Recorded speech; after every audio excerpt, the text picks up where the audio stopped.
Hi, this second one is based on John's Gospel. And John writes of faith in quite a different way from Matthew and Mark that we mentioned in that last clip. Let me read from John 1. You'd recognise as the Christmas Gospel.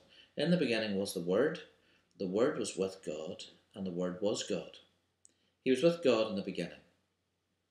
Through him all things were made. Without him nothing was made that has been made. In him was life.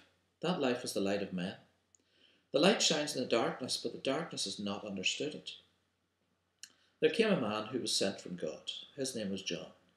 He came as a witness to testify concerning the light, so that through him all men might believe. He himself was not the light. He came only as a witness to the light.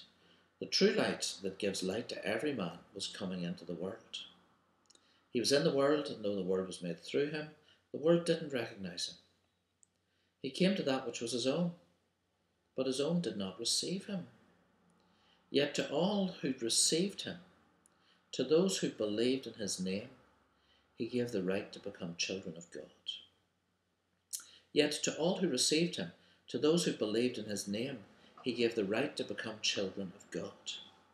Now, John 1 is a kind of prologue to John's writing of the Jesus story. And therefore, some of the ideas that you get in John, in the first chapter of John, are picked up and developed and illustrated by the lives and the interactions of people and Pharisees and Jesus in the chapters that are to come. And picking up that, to all who received him, to those who believed in his name, he gave the right to become children of God. John 2. This was the first of Jesus' miraculous signs. Jesus performed in Cana of Galilee.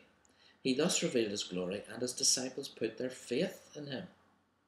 Still many in the crowd put their faith in him. That's John 7. John 8. Even as he spoke, many put their faith in him. John 11.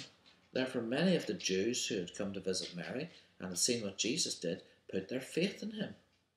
John 12. For on account of him many of the Jews were going over to Jesus and putting their faith in him. John 14. I tell you the truth. Anyone who has faith in me will do what I have been doing. He will do even greater things than these, because I'm going to the Father.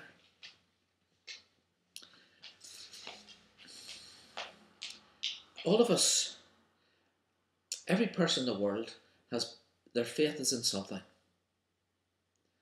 And when I say their faith, is that their sense of trust for how their life is going to work, of how things are going to unfold for the 70 or 80 years that they might live, is based on some understanding of how things are. And it could be as shallow as just hoping for good luck.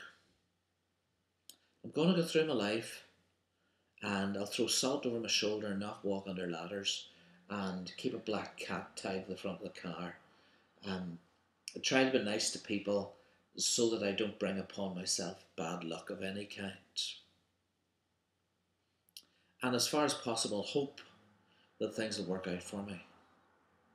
Others who put their trust in a deep sense of the technological world that they live in, or of the medical world that they can understand, or some philosophy of life based on mixtures of Pilates and yoga and exercise and eating bananas all day long, or whatever it is that people are trying to create a sense of well-being around themselves that allows them to trust and enjoy what they're in. And the invitation from Jesus is to put your faith in him.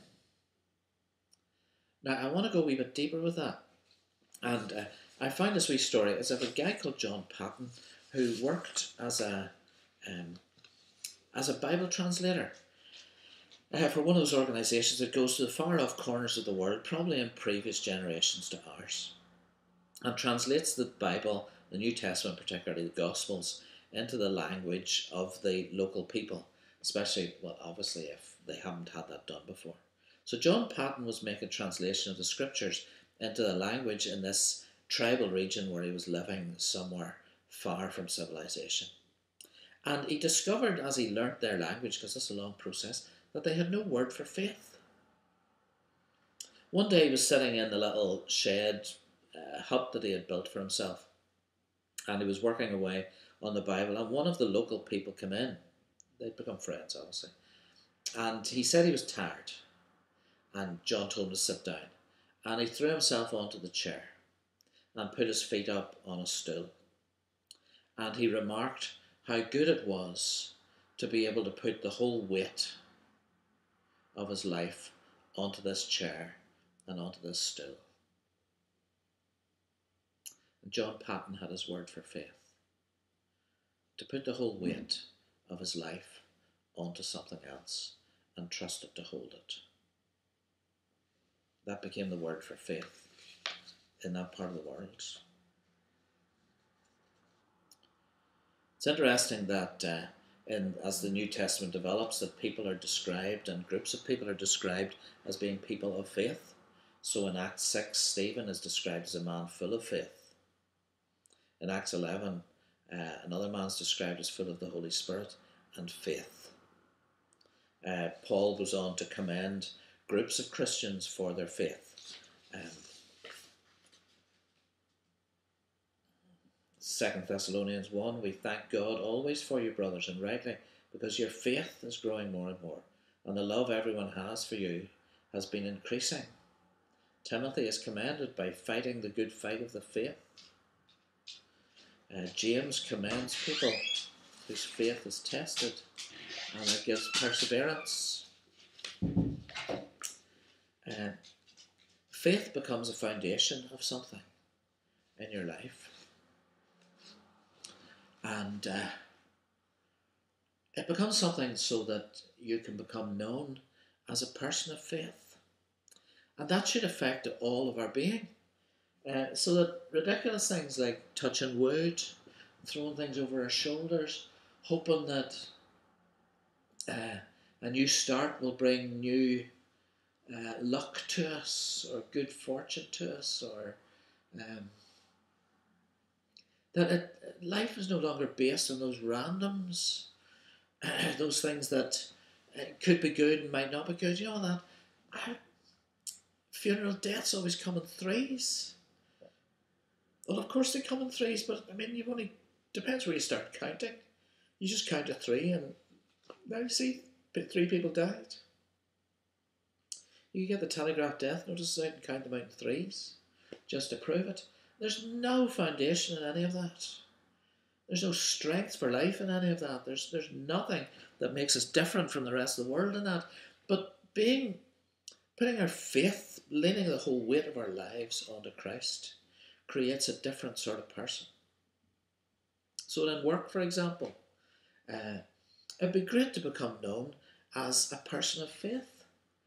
And not because of the miracles that people see happening around you, but because of where you lean the weight of your life. So you become a person who's not trying to justify themselves all the time, not trying to explain why you're the way you are all the time, not trying to make excuses for things all the time, not trying to defend yourself all the time. That when people abuse you, make fun of you, when they use bad language about you, when they write things on your Facebook about you, that you don't have to try to sort it all out, because the foundation of your life is not based on those surface visible things, but the weight of your life is put solely on Christ. That's where your faith lies. That you don't complain about conditions in work. You possibly complain about other people's conditions in work, but of your own, my life is hidden with Christ in God. My weight is leaning on something that doesn't require this stuff around me to give it meaning or purpose. That's my faith. That's the faith. My desire is to be a person of faith.